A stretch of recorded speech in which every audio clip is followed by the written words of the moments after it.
Europe is facing a catastrophe that will impact investors around the world. You're seeing stories from businesses of all size saying, hey, we don't know if we can survive. Not stay in business. We don't know if this is even possible for us to stay around. You know, one guy was posting about how his mother owns a small cafe. Her electricity bill has jumped from £10,000 a year to £55,000 a year, the equivalent of $12,000 to $64,000. She's working out her options, but more than likely she'll be forced to close. And this impacts not only her, but the employees of the cafe. You're seeing stories like this all over the place. A bar shop saying, I just don't know how I can stay in business. You know, so they're saying our electricity costs have gone from £9,000 to £32,000 a year. Businesses of all size are getting impacted, and you can see why. You see the benchmark gas price has gone up exponentially. You can see the German year-ahead power rate, euros per megawatt hour, has gone up exponentially. The energy markets in Europe are broken, and the prices here have gone up several 100%. And effectively, the everyday consumer, the everyday business, small and mom and pop shops have just started feeling the pinch now as they're getting new updates on their pricing. And you see Germany, here it is, just earlier today, Germany's economy minister talk about how, whoa, there's this alarming trend. There's a lot of German firms that are halting production to cope with rising energy prices. They're just stopping. You see UE energy crisis forces major fertilizer producer to halt production in Poland, saying, hey, we're not going to produce critical nitrogen fertilizers because of soaring energy costs. Oh, okay. This is a big deal, because not only do you have businesses, the local coffee shop goes out of business. That's problematic. When you have a complete supply chain that's saying, hey, we can't deal with energy costs that are 2, 3, 5x higher than what we were dealing with last year, then the whole thing goes kablooey, because it's this understanding of like, well, wait a second. Okay, so this Poland producer of fertilizer saying, hey, the energy costs are too high. The end markets that we sell into do not reflect the prices that the input costs that we're currently facing. We're just going to stop production. Otherwise, we're going to have huge losses and we're going to go out of business. So stop production. Why rack up the huge losses? Okay, so they stop production. So then supply of fertilizer goes down. So then the farmers see much higher fertilizer costs. Okay, so then the farmers look at the market for their goods and they say, wait a second, fertilizer costs way higher. We're not going to produce more goods. So you see, it's turtles all the way down. This is a real problem because the whole supply chain is going to get disrupted because energy prices haven't been properly addressed. And you have this catastrophe where, Russia invaded Ukraine and Europe saying, hey, like, you can't do that. We're going to stop buying cheap gas from you. Well, this is the consequence, and consumers are just starting to wake up to it. And I'd argue it's going to impact everyone, including investors around the world, in the weeks and months ahead. Because, hey, if you have sort of problems like this, like, hey, food prices now all of a sudden, there's, let's say, less food supply because farmers around the world say, wait a second, the fertilizer costs are too high relative to my end, what I'm going to be able to sell in the market. The crops that I'm looking to sell. So I'm going to, produce less. So you see the supply problems all around the world that's going to sort of cultivate from this. Oh, okay. These parts that I used to get from Germany, well, now you're not going to be able to get as many because they halted production because energy costs were too high. So you can see how this makes the case that even though you see something like the Federal Reserve in the US raising interest rates, that's going to sort of squeeze demand. What we're talking about is a supply shock in Europe that could result in sustained inflation for potentially years to come. That's a real challenge, and raising interest rates doesn't necessarily solve that. Does not solve a supply shock. It does help tamper demand. And so here it is, you're starting to see politicians in Europe say, hey, we'll come up with a plan to tame power prices. It might take a few weeks to devise, but in the coming weeks, we'll figure something out. This is the reason why, I really like Yuval Harari's works. He really provides this wonderful framework. There's physics and there's fictions. Fictions and physics. That covers everything. That's really it. Because when you have a gas shortage, that's a physical problem. Some sort of politician saying, hey, we're going to put a stamp on it. We're going to say, hey, price caps, that'll be fine. That's a fiction. it'll create secondary problems that you don't quite see yet. And we'll talk about some of those secondary problems in just a minute. So unless you fundamentally solve the problem of a sort of a gap in energy production, and you can see here it is, here's one chart saying natural gas was around 15% of German power production in the first half of 2022. They're instead using a lot of coal, to sort of, plug that gap. So coal has grown significantly. You're looking at, what's going on. Yes, they do have a lot of renewables. That's great, but that's not even half the pie yet. They need to get that to 100%. It's been absolute lunacy that you've seen European countries, shuttering nuclear. Bananas. Absolutely crazy. So the question is, what's going to sort of happen from here? How does this sort of play out? And, how does this potentially impact investors? Well, if you're looking to take charge of your investment journey, consider unrivaledinvesting.com for compelling investment ideas, real-time portfolio updates, and our exclusive Discord server available for annual subscribers. In full disclosure, this is not financial advice. I'd highly recommend you check out Ray Dalio's video on the changing world order. This actually is very relevant to this, to what you're currently seeing. This isn't a plug or anything like that.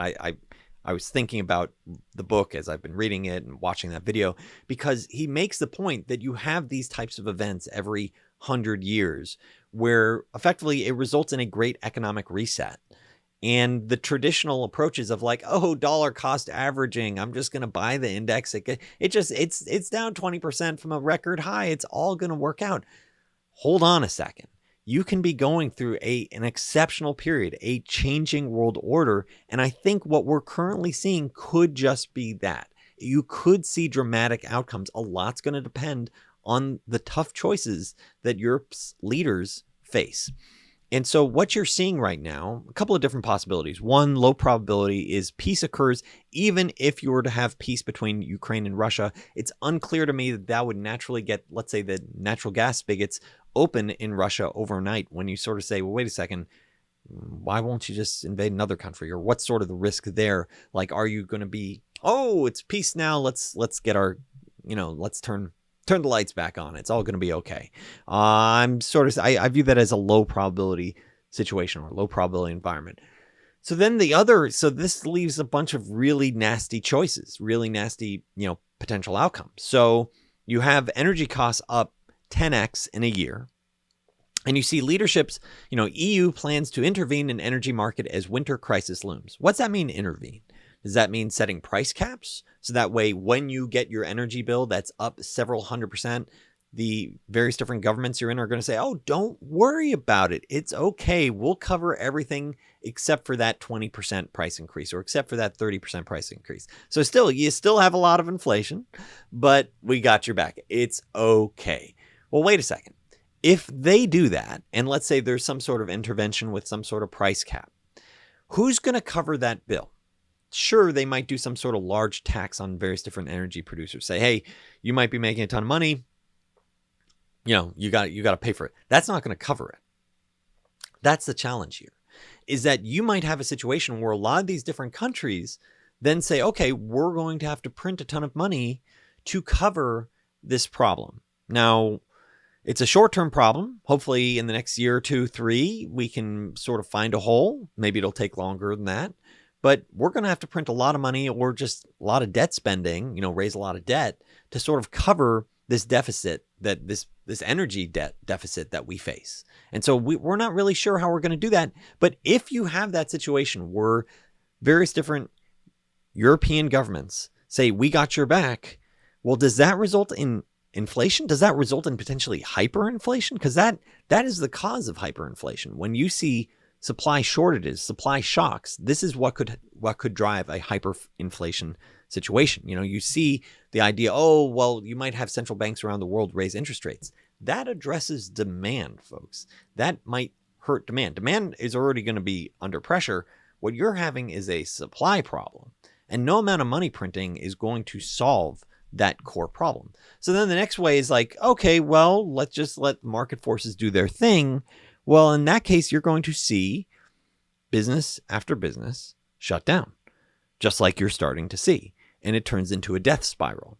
So ultimately, and this is the reason why going back to it is, some sort of death spiral like that, and inflation, neither of these are great outcomes, but that death spiral definitely leads to chaos, social, unrest, because then people are no longer working. They go in the streets and they say, screw the government, or they're just deeply unsettled. Inflation eventually leads to that as well. But I don't see a pleasant situation, a pleasant path out of this. And when you consider several other aspects, like some folks might be, well, that's Europe's problem. U.S. investors are probably like, do I really have to worry about that? Yes, you do. First of all, if you think about what the S&P 500 earnings comes from, we are a global economy, and Europe is, a U.S. partner, a key partner. So, just excluding morality for a second and sort of saying, hey, we want to help our European allies. Like, they are a key consumer in the S&P 500 as well. So I think U.S. investors will absolutely get hit as well. So I don't think you should ignore the morality of the situation. The morality of the situation should mean that if you want to all sort of share in Western values, then what you say is, okay, the U.S. needs to figure out ways to get energy, which is already seeing high energy prices here, and get more to Europe. Do whatever it takes so that way their catastrophe is dampened. In which case, you have greater shortages, greater pressures in the U.S. And you already see 20 million U.S. households struggling with their own energy bills. So this is a dramatic problem. And this is part of the reason why, when you see folks like Bridgewater, Ray Dalio's Bridgewater, talk about how they think inflation could be higher for longer. This is the type of situation. I don't see a pleasant, way out of this. I also don't view this as normal investing environment. I look at this and sort of say, hey, this is a potential catastrophe. This isn't just a housing crisis that results in subprime crisis and a bunch of banks. This is like a bunch of governments potentially facing default. It's not priced in now. You don't see it with, let's say, a lot of European debt, trading at 10% yields yet. But what I'm saying is the components are there. Or depending on how leadership responds to it, it could be a disaster situation. And that's the reason why in this environment, personally, I'm moving very, very slowly as I look at the opportunity set, because I personally say, like, whoa, this is a very different risk environment than a lot of folks are used to. I think if you're going to be compensated for some of these things, you should be well compensated for this. This isn't just buying something because it's down, let's say 20% from an artificial high like the S&P 500 is. So I look at this and I think, man, this is an incredibly tough situation.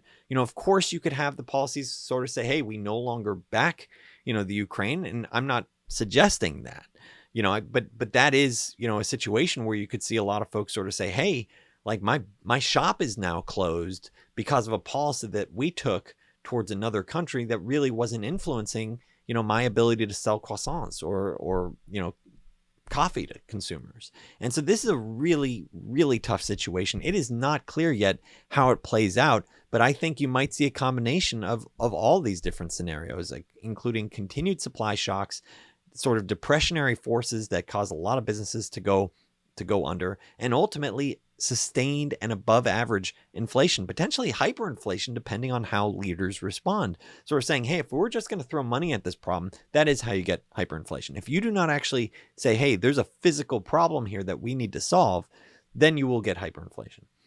Hopefully it doesn't come to that. But once again, it depends on what do the leaders do and to follow what's going on. So if you enjoyed this video, please make a point of hitting that thumbs up, hit that subscribe button, and thank you so much for watching Unrivaled Investing.